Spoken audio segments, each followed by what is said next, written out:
Saan ka nga ba madalas may kaagaw? Saan ka ba madalas nang aagaw? Sa mundong kailangan mong hawakan ng mabuti ang nasa iyong mga kamay dahil marami ang nakaabang para hablutin ito nang walang paalam. Sa mundong ginagalawan natin, hindi natin masasabi kung mapagkakatiwalaan natin ang mga nakapaligid sa akin. Hindi tayo pwedeng basta-basta na lamang pumikit dahil alam naming anumang oras ay may isang taong kayang umagaw. Kayang umagaw ng meron ka. Kaya nga sabi ko, kung importante sa iyo ang isang tao o bagay, bantayan mo at pangalagaan mo. Dahil marami sa paligid mo ang nakaabang para makuha ang meron sa iyo. Kung usapang pangaagaw din lang naman, may kwento sa akin ang letter sender na si Ray dahil minsan ay inagawan siya. Hindi ng pagkain, damit o sapatos kundi ng isang tao. Isang tao ang inagaw sa kanya. At kaya ba niyang patawarin ang taong yon o magtatanim siya ng sama ng loob hanggang umabot siya sa kanyang huling paghinga? Ikaw kapuso, kapag inagawang ka ba? Kaya mo bang magpatawad at kalimutan na lang ang lahat?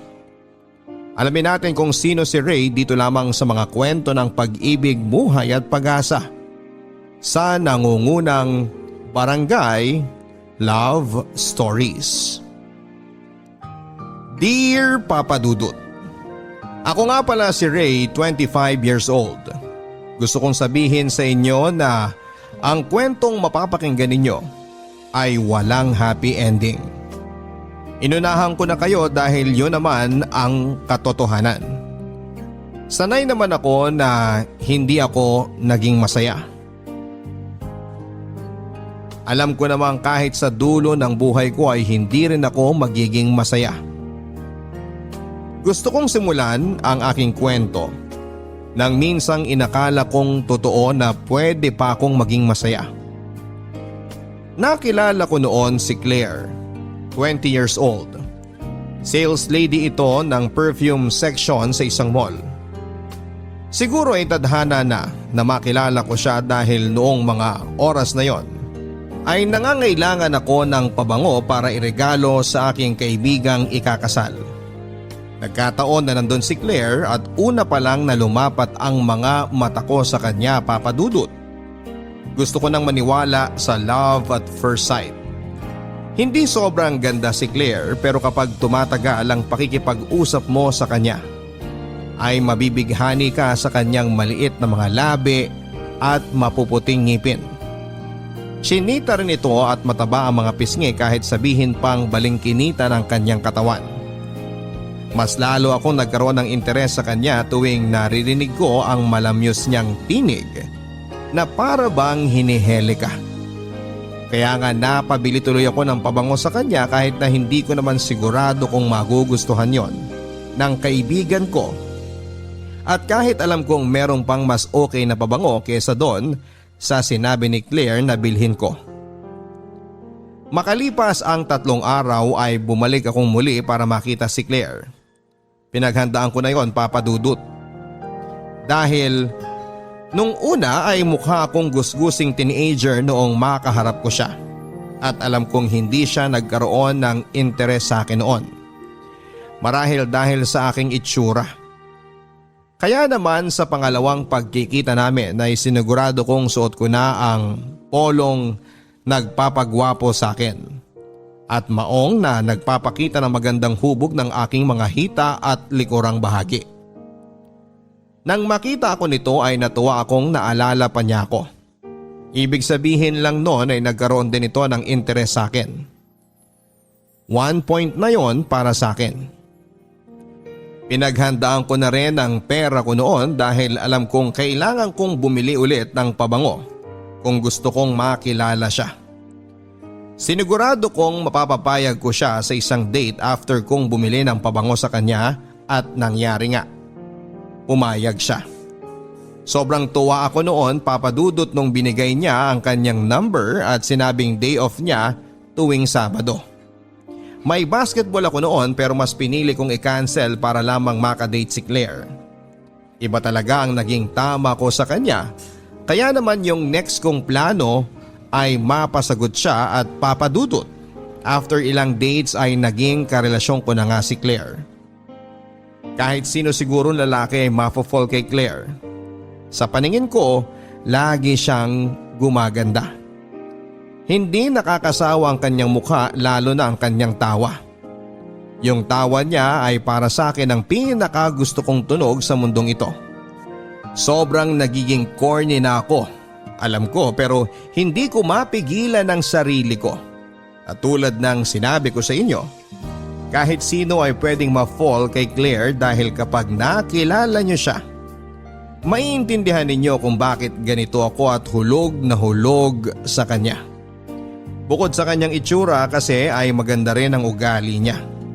Pinakagusto ko yung pagiging supportive niya sa mga pangarap ko sa buhay kahit na alam kong palpak lahat yon. Lagi siyang nakikinig sa akin at ito ang pinaka-paborito ko sa kanya. Kahit madalas ay puro rants lang tungkol sa aking ama ang naririnig niya sa akin, ay andyan pa rin siya, handang makinig. Sobrang nakaka-bad trip si Papa, kung alam mo lang. Sige, magkwento ka lang. Alam mo namang makikinig ako sa'yo, di ba? Pasensya na Claire kung ikaw na lang lagi yung napaglalabasan ko ng sama ng loob ha. Ayos lang yun, ano ka ba? Ano bang klaseng girlfriend ako kung simpleng bagay na ganito hindi pa kita papakinggan? Kasi nakakaiya na. Sa tuwing nagkakaroon kami ng problema o away ni Papa, andyan ka para maging shock absorber ko. Wala yun, ano ka ba? Mahal kita, kaya makikinig ako sa'yo. Napakaswerte ko sa'yo. Yung mga kaibigan ko kasi banas na sa akin Ayaw nang makinig. Sawa na sa rants ko kay Papa. Ako, hindi ako magsasawa kasi nga mahal kita. Kaya mas lalong minamahal kita kasi ganyan ka. O ano naman bang ginawa ng tatay mo ngayon? Kagabi, kinatok ako ng kinatok. Tinatanong sa akin kung saan ko raw nilagay yung mga damit ni Mama. O ano naman ang gagawin niya sa mga damit ng mama mo? Ipapasuot niya raw dun sa babaeng kasama niya. Ano? Makikitulog daw kasi sa amin ng 2 araw bago umuwi sa kanila sa probinsya. Kaano-ano ng tatay mo yun? Babae niya. Mukhang sanay na sanay ka nang lagi siya nag-uuwi ng babae sa bahay niyo Halos ipunas na niya sa mukha ko ang katotohanan na hanggat nabubuhay siya, magdadala siya ng babae dun para ikama. Paano yan? Pinahiram mo ba yung damit ng nanay mo? Siyempre hindi ko binigay ang mga damit ni Mama. Ano ako, tanga? Hayaan ko ba silang bastusin ang alaala ng nanay ko? Mabuti naman. Anong sabi ng tatay mo? Wala. Alam ko nainis siya sa akin pero wala siyang magawa. Dahil kailangan mukha siyang mabuting ama sa akin sa harap ng babae niya. Pero hindi naman talaga. Hindi talaga. Never siyang naging mabuting ama sa akin. At mas lalong di siya naging mabuting asawa kay Mama nung nabubuhay pa siya. Siguro miss na miss mo na ang mama mo, no? Araw-araw. Lalo na tuwing binabaliwala ako at mas inuuna ni Papa ang mga babae at alak niya. Alam mo, kung nasaan man ang mama mo ngayon, nalulungkot yun dahil sa nangyayari sa inyong mag-ama niya. Alam ko naman yun, pero sinumpa ko na sa sarili ko na kahit kailan, di ako makikipag-ayos sa tatay ko. Kahit kailan.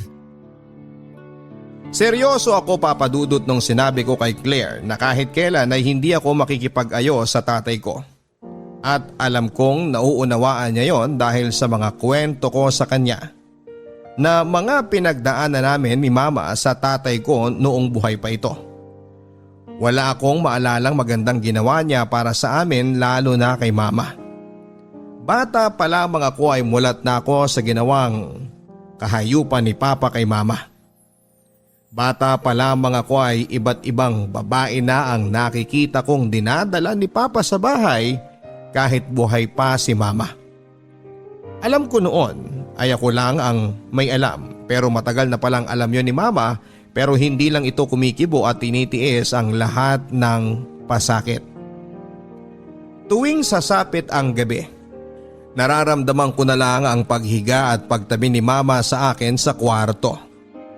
Alam kong kapag gano'n na ang nangyayari ay may inuwi na namang babae si Papa at kailangan niya itong ikama. Awang-awa ako kay Mama lalo na kapag naririnig ko itong pahikbing umiiyak. Pilit man niyang itago sa akin ang iyak niya ay naririnig ko naman at nararamdaman ko yon. Lalo na kapag yumuyog-yog ang kanyang mga balikat. Nagpapanggap na lamang ako madalas na tulog para hindi ito mabahala sa akin.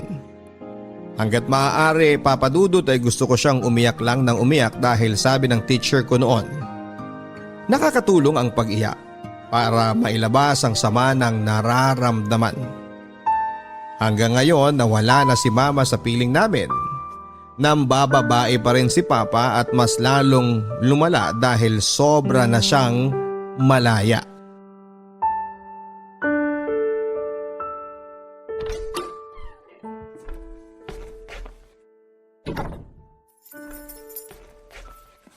Oh, mabuti naman at dumating ka na. Ano na naman ba ang kailangan nyo, pa? Kumain ka na ba? Huwag na kayong magpaligoy-ligoy dyan. Alam ko namang di ka talaga interesadong malaman kung may laman ng sikmura ako o wala. Kung ganun pala, di buksan mo na ang kwarto mo. Ano na naman ang balak nyong gawin sa kwarto ko? May papatulugin kayong babae nyo? Di ba pwedeng sa kwarto nyo na lang? At hayaan nyong ako na lang po ang makinabang sa kwarto ko? Ano ba ang problema mo at ganyan mo ipagdamot ang kwarto mo sa akin, ha? Napakaganda ba ng kwarto mo? Nung minsan may pinatulog akong babae doon, nagreklamo dahil amoy amag ang kwarto mo. Maglinis ka nga ron! Di wag nyong patulugin yung babae nyo doon para di makaamoy ng amag. Kawawa naman ang baga niya. Doon na lang sa kwarto nyo. Magtiis siya sa amoy ng yosi at alak. Wala akong interes makipagratrata sa'yo ngayon, Ray. Isa lang naman ang kailangan ko. Huwag niyong sabihin na kailangan niyo ang kwarto ko dahil pagod ako at kailangan kong magpahinga dahil maaga pa ako bukas. Hindi yon. Pahiramin mo lang ako ng electric fan mo dahil nasira yung sa akin. Masyadong mainit yung kwarto ko ngayon. Kawawa naman yung kasama ko. At sa akin, di kayo naaawa? Masyadong sensitive ang skin nung kasama ko eh. Ikaw naman, pinalaki ka naming di maluho sa balat kaya sige na. Ibabalik ko rin bukas sa umaga pag-alis niya. Iba rin kayo eh. Mas inuuna niyo pa ang kalagayan ng babae niyo kaysa sa akin ng mismong anak niyo. Pwede mo naman buksan ang bintana mo para makapasok ang hangin eh. Mas maganda pa ang hangin sa labas kaysa yung sa electric fan. Di kayo na lang pala ang gumamit ng hangin sa labas. Total, mas maganda pala yun eh. Huwag mo na akong pilosopuhin at… Ayan kunin niyo na lang sa loob ng kwarto ko. Ayoko nang makipagtalo. Mabuti naman at kinontrol mo yung karamutan mo. Oh, saan ka pupunta? Maghahanap ng matutulugan, yung may electric fan. Sa tuwing nagkakaroon kami ng pagtatalo ni Papa tungkol sa mga babae niya, ay hindi ko maiwasang balikan yung mga panahong nananahimik ako sa mga ginagawa niya kay Mama. Nagkaroon ng malubhang sakit si Mama at bilang na ang mga oras niya noon. Inaasahan kong ito ang magpapabago kay Papa. Kahit na hindi na sana siya matauhan at maisip na mali ang ginagawa niya sa amin ni Mama. Pero hindi eh. Tuloy-tuloy pa rin siya sa pambababae kahit alam niyang ganon ang kalagayan ni Mama. Magkasama na kami ni Mama sa kwarto at ako na mismo nag-aalaga sa kanya dahil hindi yon magawa ni Papa. Panay ang iyak ko noon at si Mama ang nagpapatahan sa akin. Ayaw niyang marinig na umiiyak ako at panay ang sabi nito na kapag nawala na siya, alagaan at bantayan ko raw ang aking ama. Bakit ko gagawin yon? Ni minsan ay hindi niya yung ginawa sa amin ni Mama. Hindi na lamang ako umiimik kapag sinasabi yon ni Mama dahil ayokong pasamain ang kanyang loob na pwedeng maging dahilan para lumubha ang kanyang karamdaman. Panay ang dasal ko noon na sana ay magkaroon ng himala at muling sumigla si Mama. Ayokong kunin siya ng Diyos dahil hindi ko alam kung paano mabubuhay sa piling ng aking ama. Pero hindi ito dininig. Marahil Papa Dudut ay mas magiging mabuti ang buhay ni Mama sa langit kesa sa bahay namin at talo pa ang impyerno dahil sa mga ginagawa ni Papa. Namatay si Mama nang hindi man lang naranasan ang pagmamahal ni Papa. Dito ako sumumpa na kahit na anong mangyari ay hindi ko patatawarin si Papa. Dito rin ako sumumpa na gagawa ako ng paraan para gawing miserable din ang buhay niya tulad ng ginawa nito sa amin ni Mama. Isa sa mga dahilan kung bakit kami nagkakasundo ni Claire ay dahil pareho kaming galit sa aming mga tatay. Hindi rin kasundo ni Claire ang kanyang ama at magkasama rin sila sa isang bahay habang ang ina nito ay nasa probinsya at kasama ang dalawang kapatid ni Claire. Naiwan si Claire para samahan ng kanyang amang basagulero. Yun kasi ang bilin ng kanyang ina at bukod doon, ang tinitirhan nila ngayon ay malapit sa kanyang trabaho. Kaya naman hindi niya maiwasan ang kanyang ama dahil doon. Tinitiis na lamang nito ang sitwasyon nila at hanggat maaari ay umiiwas na lamang sa away. Umuuwi ito madalas kapag alam niyang lango at tulog na dahil sa alak ang kanyang ama. Kaya nga alam kong gusto lang nitong magpalipas ng oras kapag kasama ako para pag-uwi nito. Matutulog na lamang siya at hindi na poproblemahin pa ang kanyang ama. Minsan nga papadudot, noong nagkasagutan sila ng kanyang ama, ay nakiusap si Claire sa akin na sa akin muna siya tumira kahit ilang araw lang. Kailangan niya lang daw ng matutuluyan. Ayoko sana noon papadudot at gusto kong mag-hotel na lamang kaming dalawa pero naisip kong wala rin akong sapat na pera dahil maliit lang ang kinikita ko sa aking trabaho. Ayokong sa bahay siya pumunta dahil ayokong mapakilala siya sa aking ama. Hanggat maaari papadudot ay gusto kong ilayo ang mga nagiging espesyal na tao sa buhay ko sa aking ama. Hindi deserve ng tatay ko na ipakilala ko sa kanya ang mga taong nagbibigay sa akin ng saya. Pero wala na kasi akong magagawa noon lalo na noong nakita kong tuloy-tuloy ang pag-iyak ni Claire. Pumayag ako at inuwi siya sa bahay. Tinaon kong wala si Papa pero nagkamali ako. Pagkarating namin ni Claire sa bahay ay andon si Papa at nasa sala. Nagbabasa ng dyaryo habang umiinom ng beer. Nakakapanibago at wala siyang kasamang babae at isang beer lang ang tinutungga nito.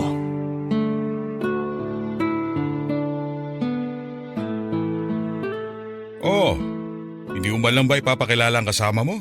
Ray? Anak? Pagod po kami at gusto na namin magpahinga. Ano ba yung sabihin mo lang kung sino siya bilang respeto sa akin na ama mo at may-ari ng bahay na to? Bakit? Ako ba nirespeto? Ray, ayos lang. Good evening po. Ako nga po pala si Claire. Kaibigan mo ba tong anak ko? Girlfriend po niya ako. Ay talaga, pinatulan mo to? Oo, biro lang. Ako nga pala si Nestor. Pwede mo akong tawagin Tatay Nestor kung gusto mo. Bilang karelasyon mo naman pala itong anak ko. Claire, huwag mong gagawin yun. Huwag mong intindihin niyang si Ray. Ganyan lang talaga yan. Masyado yatang nai-insecure sa akin palibasa mas gwapo akong lalaki kaysa sa kanya. Napakaganda naman ang tawa mo. Kaya siguro baliw na baliw tong si Ray sa'yo, no? Naku, hindi naman po.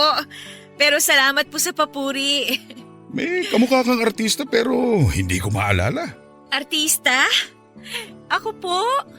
Parang malabo naman po yun. Naku, teka. Panahon ko pa yun baka hindi mo na naabutan. Teka, ilang taon ka na nga ba?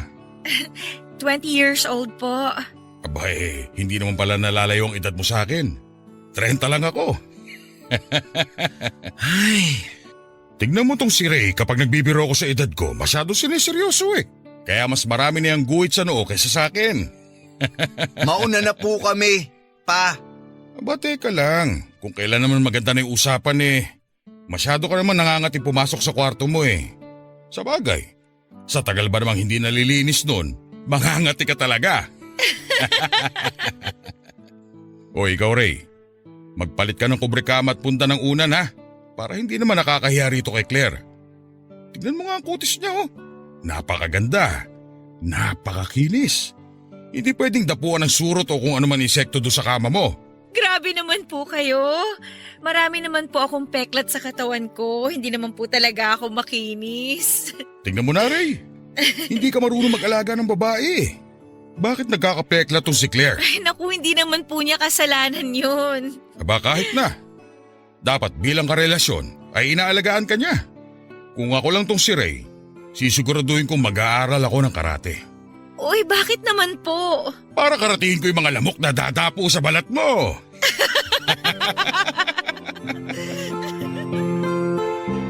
Banas na banas ako noon habang pinakikinggan ng palitan ng usapan ni na Claire at Papa. Asar na asar ako habang pinapatawa ni Papa si Claire at mas lalo akong naiinis kapag naririnig kong bumebenta ang biro niya sa GF ko. Nakakainis lalo na't ako ang ginagawang sentro ng biro ni Papa na nakakasakit ng pride ko. Pero wala akong magagawa noon lalo't parang tuwang-tuwa pa si Claire. Akala ko ba ako ang kakampi niya? Bakit parang bumaliktad? Bakit parang mas giliw na ito sa tatay ko kaysa sa akin na mismong karelasyon niya? Asa na yung sinasabi niyang galit din siya sa tatay ko dahil galit ako dito? Parang hindi ko naman yon nakita sa kanya noong nagkaharap silang dalawa. At mas lalong hindi ko yon nakita noong mga sumunod na araw habang nakatira sa amin si Claire. Ang usapan namin ni Claire noon, Papa Dudut, ay mananatili lamang ito sa bahay ng 1 linggo. Babalik din siya sa kanila after niyang magpalamig sa naging away nila ng kanyang ama. Lumipas na ang 2 linggo pero andun pa rin siya. Sa totoo lang ay wala namang problema sa akin kung doon siya tumuloy. Gusto ko nga yon dahil gusto ko na sa bawat pagtulog at pagising ko ay siya ang nakikita ko. Pero sa tuwing andun siya, naiinis ako dahil mas marami pa itong oras na nakakausap ang tatay ko kesa sa akin. Tulad na lamang noong nakaraang pagka-uwi ko ay nakita kong sabay na silang kumakain ng tatay ko.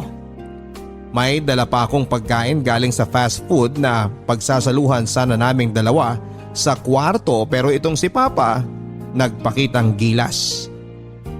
Naglutong bigla at tinawag si Claire para kumain. Kararating lang daw noon ni Claire at mas nauna ito ng 30 minutes sa akin dahil nga na traffic ako. At syempre naghintay sa order kong pagkain namin. Pero ano ang nadatnan ko? Magkasama silang kumakain at nagtatawanan pa. Ipinakita kong masama ang loob ko kay Claire. Hindi ko ito inimik at kumain ako mag-isa sa kwarto. Napansin naman niya yon at agad siyang nagsorry sa akin. Nahiya lang daw siyang tumanggi sa tatay ko nang alokin siya ng niluto nito kaya pumayag na siya. Sumagot ako at sinabing kahit ako naman ay hindi ko naranasang ipagluto ng tatay ko.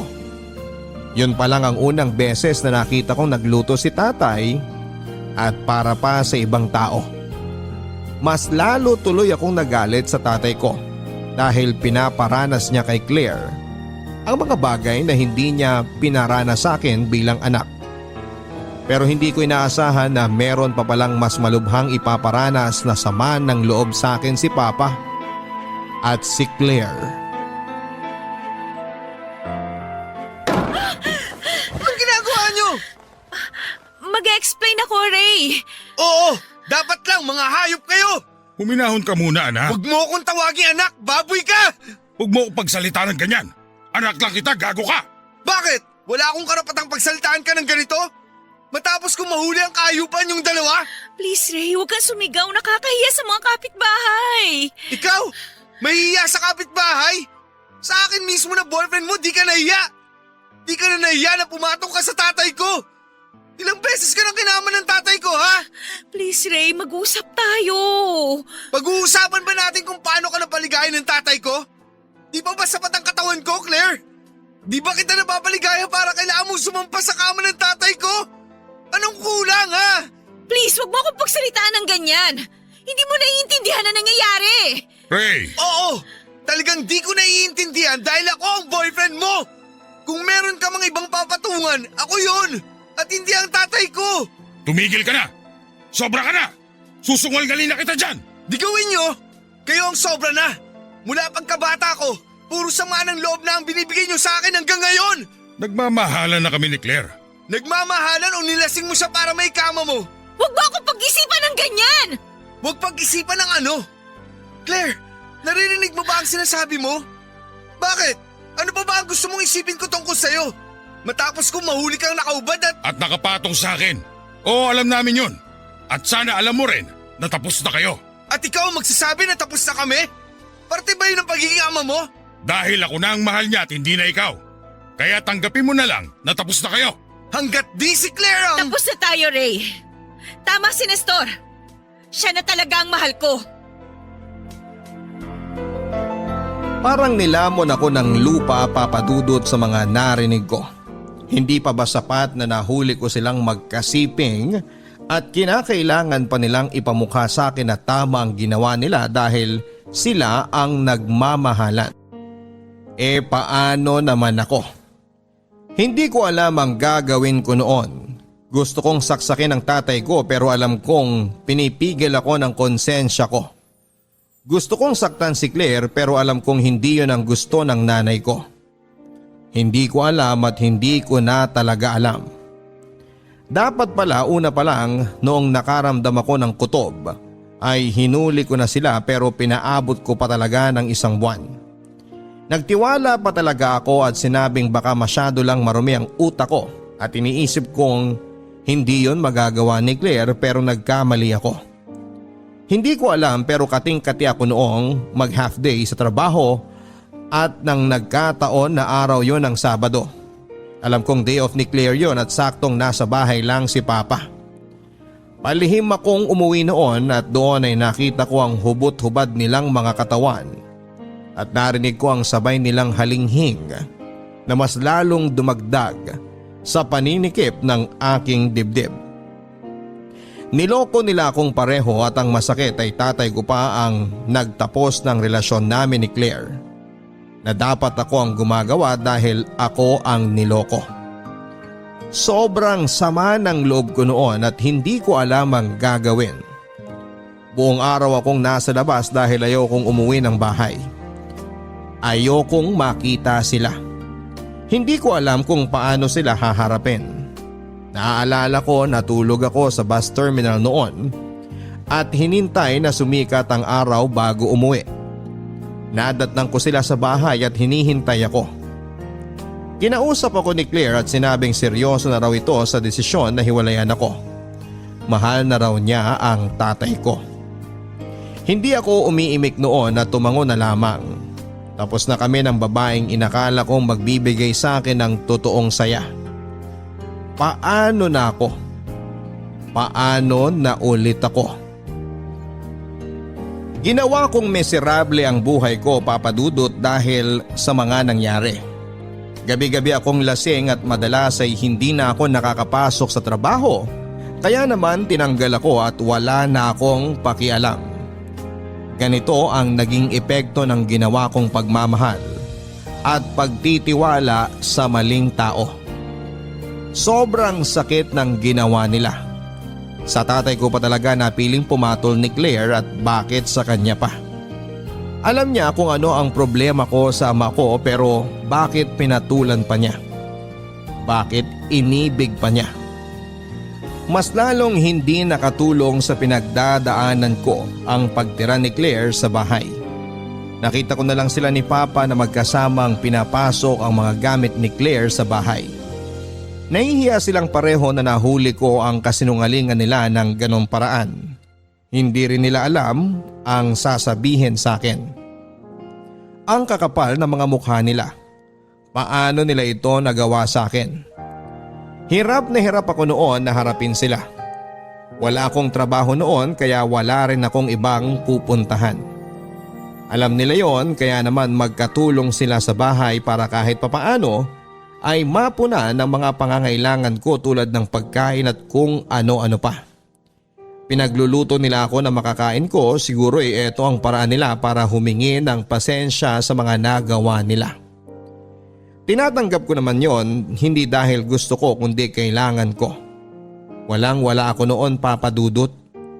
Kahit pride ko ay kailangan ko nang lunukin at hayaang kunin ang mga ibinibigay nilang tulong sa akin. Tulad ng pang-araw-araw kong pagkain at iba pa. Si Claire na rin na naglalaba ng mga damit ko.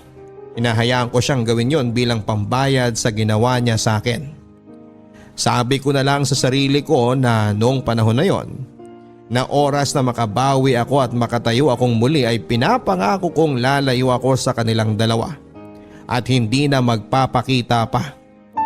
Asahan nilang habang buhay ko silang hindi mapapatawad kahit ito pa ang maging dahilan para mapunta ko sa impyerno.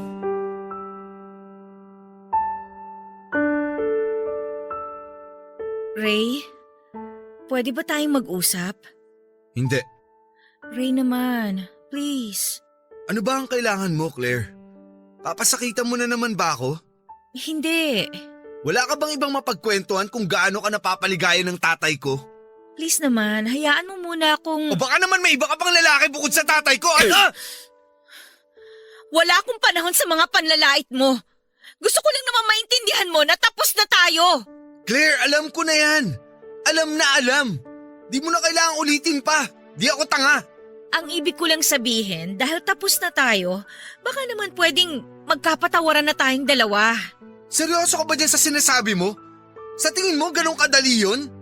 Alam kong hindi madali pero kailangan nating gawin dahil nasa isang bahay na lang tayo. Huwag kang mag-alala. Kapag nakabangon ako sa ginawa nyo, aalis din ako rito. Di mo na kailangang ipilit yung pagpapatawad na yan dahil di ko yan ibibigay sa'yo. Kung hindi mo man maibigay ngayon pero sana balang araw, oo. Maghihintay ako at gagawin ko ang lahat para mapatawad mo ko. Gusto ko na balang araw maintindihan mo ko. Hindi kita mapapatawad. At mas lalong di ko maiintindihan kung bakit sa dinami-rami ng lalaki sa mundo, tatay ko pa ang pinatulan mo. Sinubukan ko namang pigilan pero… Sinubukan? Kung sinubukan mo, wala sana tayo sa ganitong sitwasyon. Alam ko at mali ko yon. Natukso ako. Buti alam mo. Masyado akong naging marupok sa pag-aalaga at pag-aasikaso niya. Mga bagay na hindi ko naranasan sa tatay ko. Tatay naman pala ang hanap mo eh. Bakit di mo nalang ginawang tatay ang tatay ko? Bakit kailangan patulan mo pa siya? Yun naman talaga ang plano ko eh. Gusto ko nung una maging tatay siya pero nung tumagal, iba na yung naramdaman ko. Napamahal na ako sa kanya at ganun din siya. At paano ka nakakasigurong mahal ka rin niya? Nakinig ka ba talaga sa mga kwento ko sa'yo dati tungkol sa kanya? Alam kong nagbago na siya at alam kong mahal niya ako. Akala mo lang yun! Hindi na kita pipiliting maniwala. Ikaw na rin ang kusang makakaalam nun dahil nasa iisang bahay kayo ng tatay mo. Nasa iisang bahay na tayo kaya kahit ayaw mo, kailangan mo kong pakisamahan at tanggapin ang sitwasyon nating tatlo. Kailangan kong tanggapin ang sitwasyon naming tatlo. Kailangang pilitin nila ako para gawin yon. Sino sila? Bakit hindi nila maintindihan na kaya ako ganito ay dahil sa ginawa nila at wala silang karapatang bigyan ako ng deadline kung kailan ako dapat makapag-move on na? Sinaktan nila ako. Ano ba ang inaasahan nilang reaksyon ko? Pero papadudot, naisip ko na bakit nga ba hindi ko ibigay sa kanila ang gusto nila? Bakit ba hindi ko ipakita sa kanila na ayos na ako at ipamukha sa kanila na hindi sila ang magiging dahilan para masira ako?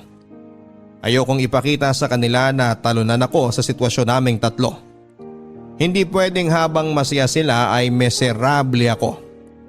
Hindi ko ibibigay sa kanila ang satisfaction na makita nila akong pasira ang buhay habang sila ay nagsisimulang bumuo ng buhay nilang magkasama at masaya. Kaya naman naisip ko ang isang plano.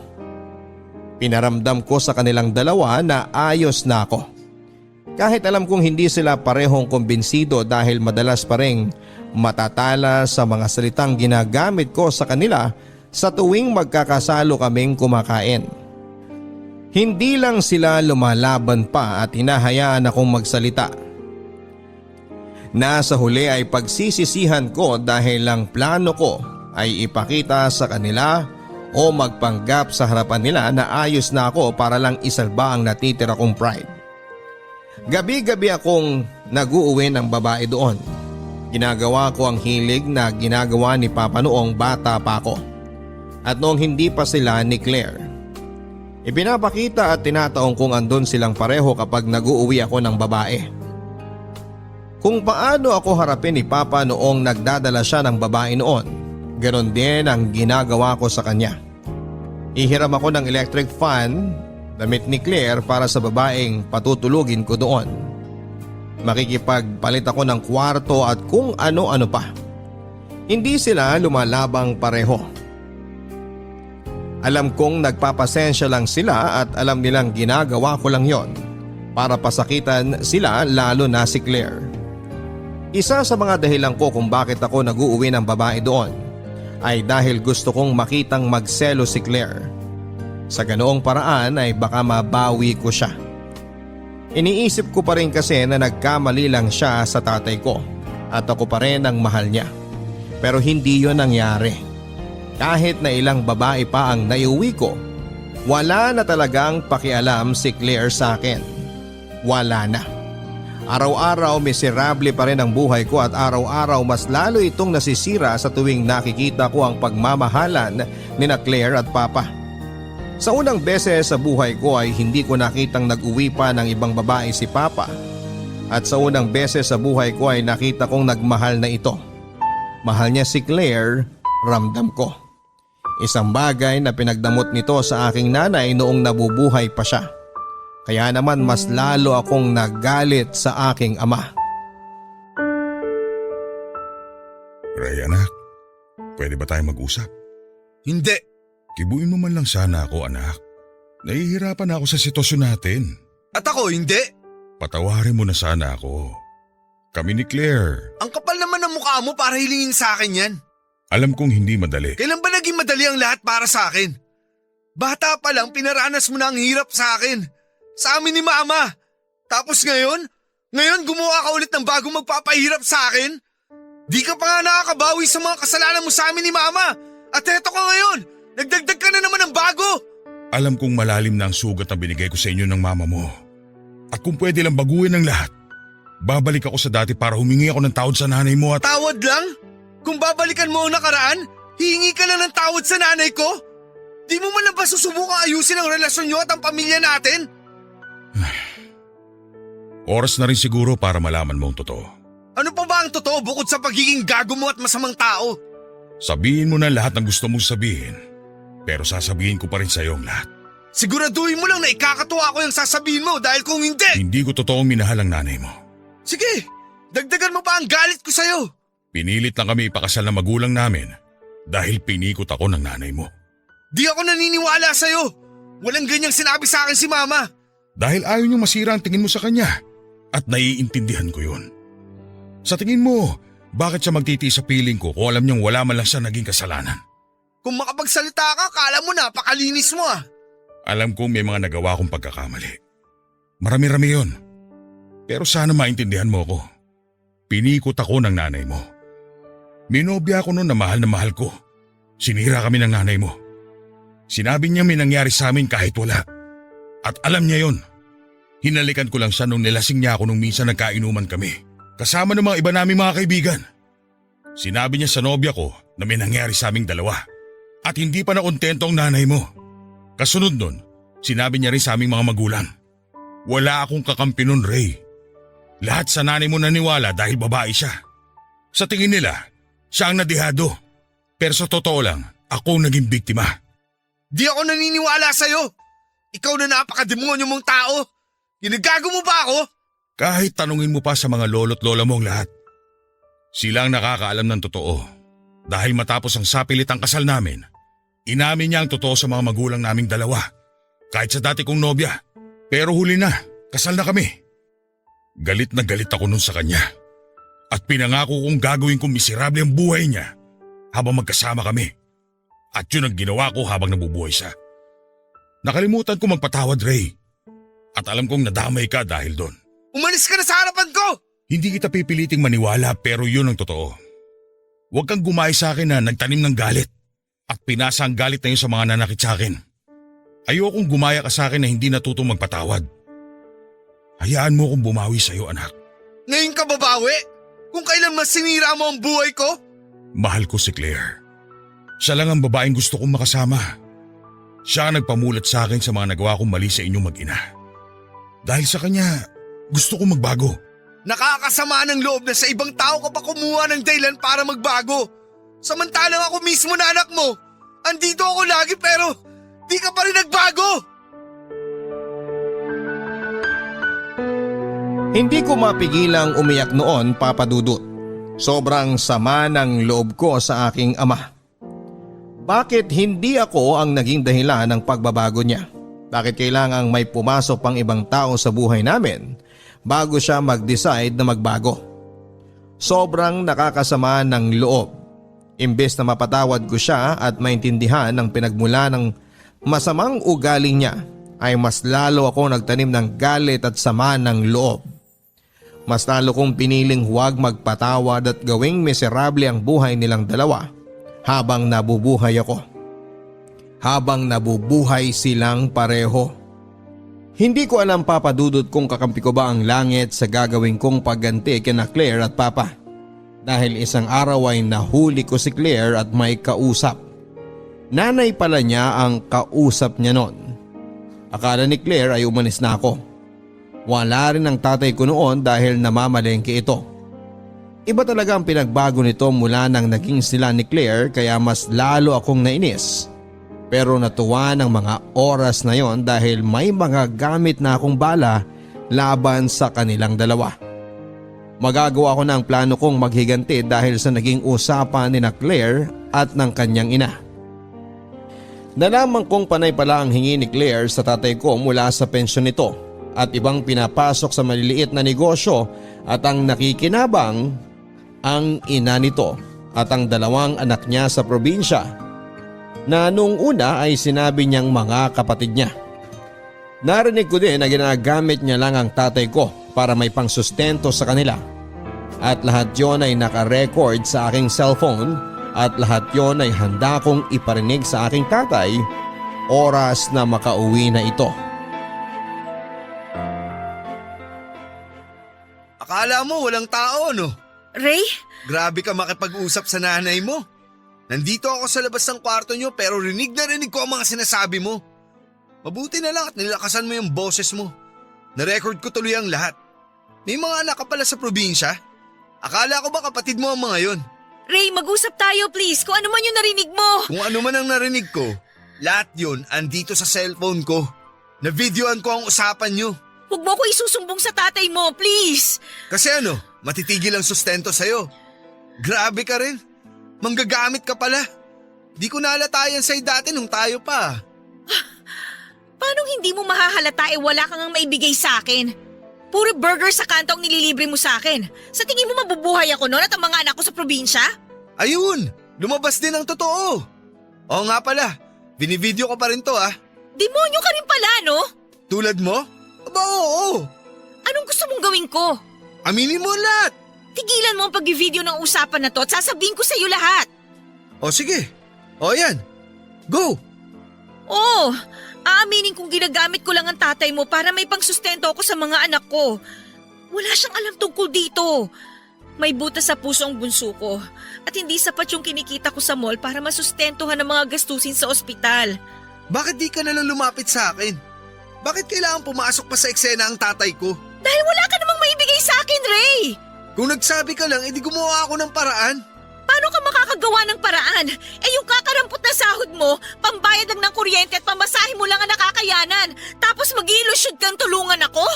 Eh kung gano'n naman pala, di sana una pa lang di mo na ako pinatulan kung alam mong wala naman pala akong pera.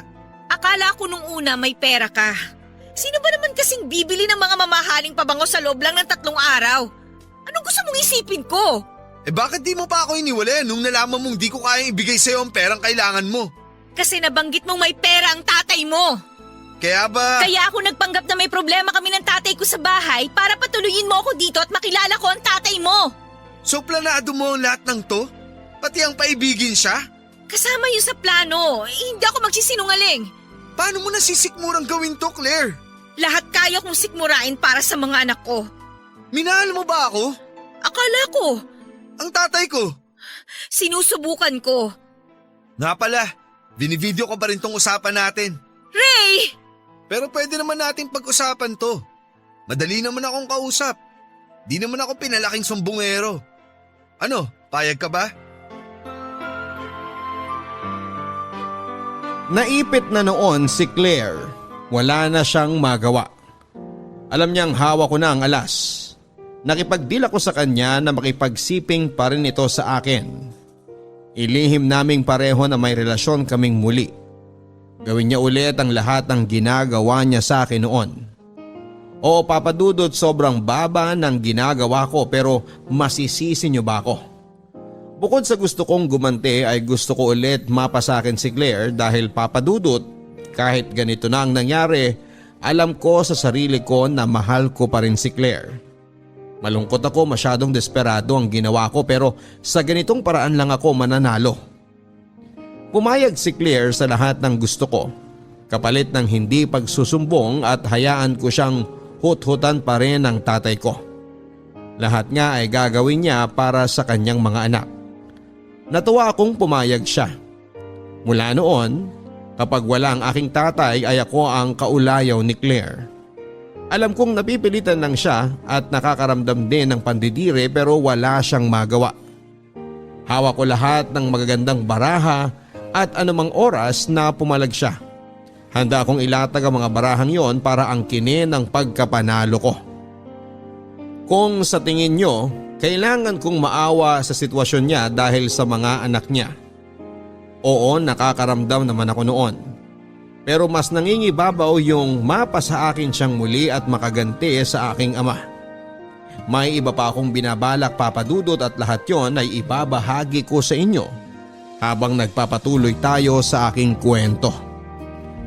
Pinalabas namin sa aking tatay na maayos na kaming dalawa ni Claire, na napatawad ko na silang pareho. Tuwang-tuwa naman siya lalo na tuwing kumakain kaming sabay-sabay sa pabilog naming mesa. Magkaharap sina Claire at Papa habang ako ay katabi ni Claire at habang panay ang kwento ni Papa sa mga nangyari sa buong araw niya, ay ang kamay ko ay panay ang pisil sa hita ni Claire. Wala itong magawa kahit gustuhin niyang magalit. Tulad ng sinabi ko sa inyo, nasa akin kasi ang magagandang baraha.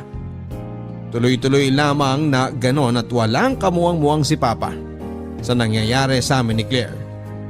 Tuwing gabi naman ay tinatawag ko si Claire para magsiping kami sa aking kwarto. Hindi siya makakatanggi. Kahit alam kong labag sa kanyang kalooban ay pumapayag siya. Natutuwa akong nakikita siyang nahihirapan sa kanyang sitwasyon.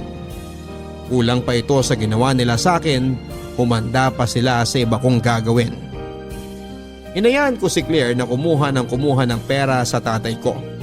Sa ganong paraan ay nakakaganti na rin ako kay tatay dahil habang nauubusan siya ng pera, hindi niya rin namamalayan na niloloko lang pala siya ng babaeng yon. At kasama ako sa panlolokong yon. Hindi na matanggal ang ngiti ko habang unti-unti kong nakikita ang pagbagsak nilang dalawa. May dahilan pala lahat ng nangyari sa akin at ngayon ay inaani ko na ang lahat ng mga naging hirap ko noon. At kung hirap lang din ang pag-uusapan, si Claire ay mukhang susuko na sa hirap. Isang araw ay kinausap ako nito. Hindi na raw niya kaya, Papa Dudut, ang ginagawa namin.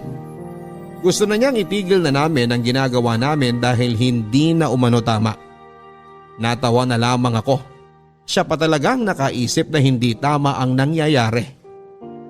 Anong akala niya sa ginagawa niyang panghuhot-hot sa aking ama? Gawaing pangsanto? Nakakatawa talaga siya. Nakikiusap siya na magkapatawaran na kami at tumigil na raw. Tumigil na raw ako sa pagganti dahil hindi na niya maibabalik ang dati. Na kahit ituloy ko ang pamimilit sa kanya na makipagsiping sa akin ay hindi nito mababago ang katotohanan na hindi niya ako minahal at hindi niya ako kayang mahalin. At dahil doon ay mas lalo akong nag-init at nagalit. Nasaling ang pride ko, Papa Dudut, pero hindi ko yon pinakita sa kanya. Ayokong magmukhang talunan kaya naman ngumiti lamang ako. Hindi niya inaasahan ng ngiting yon kaya naman muli itong nagsalita at nakiusap. Nahayaan na lang siyang subukang mahalin ng tatay ko. Nangako siya sa akin na oras na gumaling lang ang anak niya ay titigilan na niya ang kahihingi ng pera sa tatay ko at aayusin na niya ang relasyon nilang dalawa. Maawa raw ako sa anak niya. Natawa akong muli. Talaga bang mabuti siyang ina? Talagang ginagamit pa niya ang anak niya sa sitwasyon na siya naman ay may gusto. Pumayag akong itigil na namin ang ginagawa naming dalawa. Natuwa siya at hindi niya alam na may iba pala akong plano.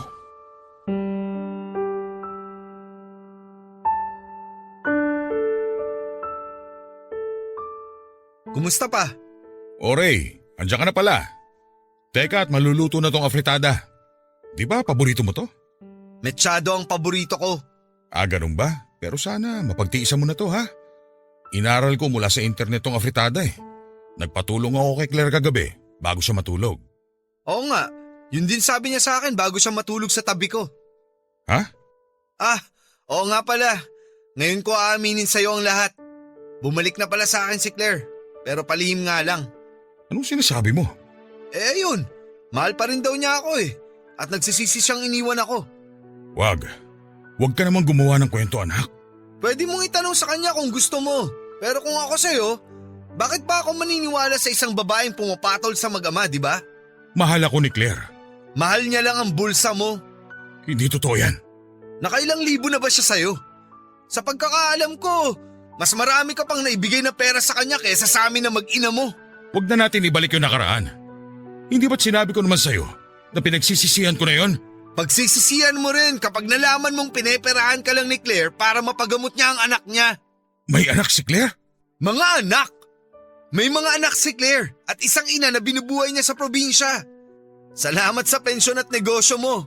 Ayan, malapit na silang maging malusog. Hindi. Gawa-gawa mo lang yung kwento na yan. Hindi ako naniniwala. Kung ayaw mong maniwala, pwede mo naman siyang kausapin. At kung di siya aamin, pwede ko namang ipanood sa iyo yung video na kinuha ko habang kausap niya ang nanay niya at usapan naming dalawa. Ewan ko na lang kung paniwalaan mo pa siya. Hindi ko alam kung bakit ginagawa mo to. Ginagawa ko to para maramdaman mo yung hirap na naramdaman ko noon. Akala ko ba napatawad mo na ako? Bakit kita papatawarin?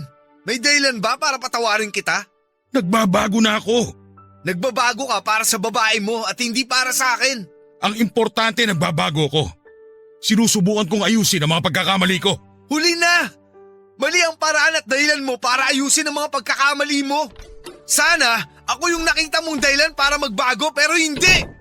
Yung babaeng yun pa ang napili mo! Mahal ko si Claire. Nestor, Ayun! Nandito na rin naman pala siya eh oh. Eh di siya na lang magsabi sa'yo ng lahat-lahat. Nakakapagod magsalita eh. Pwede bang ikaw na, Claire? Ray, anong sinabi mo kay Nestor? Lahat-lahat. May dadagdag ka pa ba? Nestor, makinig ka. Totoo ba lahat ng sinabi sa akin ni Ray? Na may mga anak ka at ginagamit mo lang ako para buhayin sila? Hindi mo ba ako mahal, Claire? Isang tango ang nakita kong ginawang pag-amin ni Claire. Sapat na yon para mapangiti ako. Habang nagsisigawan silang pareho ay pumasok na ako sa aking kwarto para kunin na ang mga hinanda kong damit. Aalis na ako. Pinaghandaan ko talaga ang araw na yon. Oras na malaman ng aking tatay ang lahat ay aalis na ako. Hanggang sa paglabas ng bahay ay naririnig ko silang nagtatalo. Galit na galit ang tatay ko at sa tingin ko ay narinig ko pang sinampal niya si Claire na mas lalong nagpasaya sa akin. Hindi na ako nagpaalam pa sa kanila. Wala akong balak na gawin yon. Tapos na ang misyon ko. Ang gawing miserable ang buhay nilang pareho. Sa ngayon ay nasa malayo na ako at pinili ko ring wag nang makipagbalita pa sa kanila. At tuluyan ng kalimutan na maging parte ng buhay ko ang dalawang yon.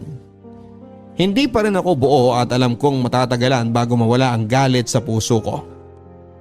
Hindi ko pa rin sila napapatawad na dalawa. At itutuloy ko ang pangako kong wag yon ibigay sa kanila.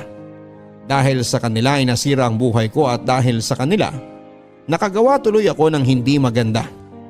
Kung nasaan man sila, hiling ko na sana ay katulad ko rin silang punong-puno ng galit at sakit para maintindihan nila kung bakit ko yon nagawa sa kanila. Alam kong mali ang nagawa ko, Papa Dudut, pero tao lamang ako. Nasaktan ako, nahirapan at masisisi niyo ba ako? Maraming salamat sa pagbasa at pag-unawa ng aking liham. Ako ang inyong kabarangay forever, Ray. Kailan nga ba darating ang panahon na makakayanan na ng isang taong punong-puno ng sakit at galit ang magpatawad? Totoo bang oras lang ang kailangan bago maghilom ang lahat?